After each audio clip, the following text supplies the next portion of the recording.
It was a night. I was very tired, so I decided to go to sleep. I then had a sudden burst of inspiration and spent an hour trying to sleep to no avail, for I decided to head downstairs at 1 AM to work on this sudden spark. I was downstairs for 3 hours. 3 very long, very excruciating hours, but I did do it. I proved to myself that it was possible. Anyways, I then went to sleep at 5 AM as I couldn't go to sleep. Pain. Anyways, this spark inspiration was an idea on something I could create, and want to test and see just how it would work. You see, PVZ gameplay has been on my mind a lot recently, for obvious reasons, and I wanted to see if there was a way to make a more difficult late game while having a reasonable enough early and mid game. So I decided to do some thinking, and my mind went to a certain tower defense franchise, Kingdom Rush.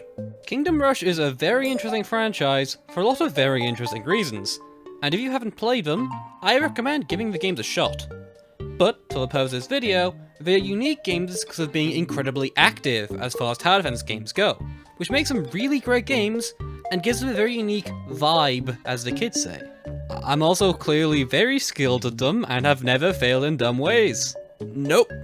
My strategy does not boil down into big tree funny. You have no evidence. Anyways, I want to see if I can translate this over to PVZ2 by changing a lot of the game to work in a pace where playing more rapidly is a requirement, and I want to keep this feeling of chaos throughout the entire level. So, I put the Kingdom Rush abilities into PVZ2. Kinda. Instead of your usual power-ups, you now have 2 entirely free power-ups. The one on the left is Endurian Drop, and the one on the right is Heath Seeker. Creative names, I know.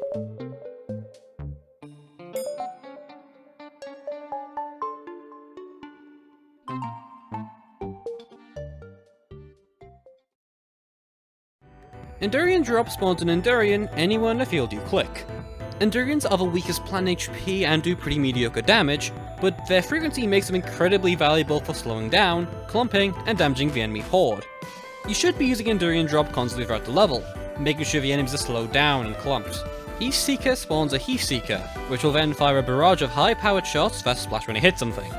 Unlike Endurian Drop, this power will take a lot longer to recharge, but timing it right will totally clear out the field, so the player should use it wisely, but can definitely help retain control in very scary situations. Both of these are obvious allusions to Kingdom Rush's abilities, serving as your main spammable ability and a bigger, more important ability.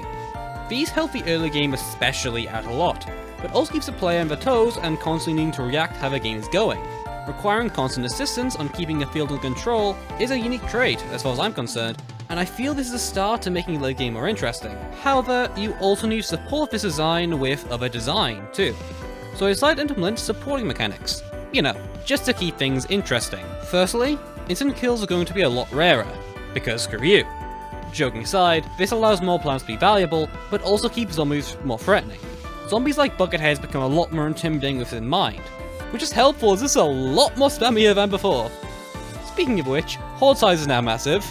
Because of Endurian Drop, zombies can come thick and fast, and unlike most mods, I've chose to retain the vanilla's wave pacing, though this is more so because I made most of the plants weak as crap.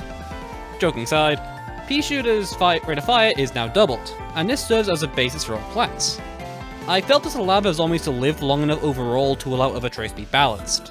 I also made every plant much tankier to compensate for this change, so now seeing a zombie eating a Pea Shooter isn't an immediate concern at all.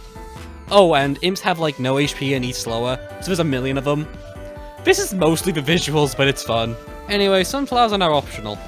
Mostly because you only have 4 slots now, and every single one is super valuable, but they are a lot weaker than before, and require a lot of effort to get going.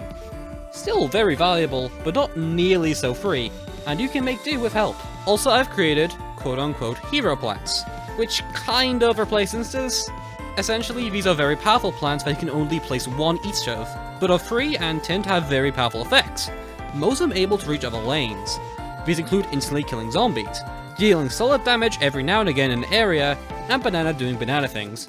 The usual. With these mechanics in mind, I think I've managed to create a super unique gameplay style. I'll just be playing around the background here. Go with timestamp to skip this if you don't care and just want me to finish up. Enjoy yourself.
I'd say there's clearly something here that's interesting, and I've been really enjoying mucking with these systems.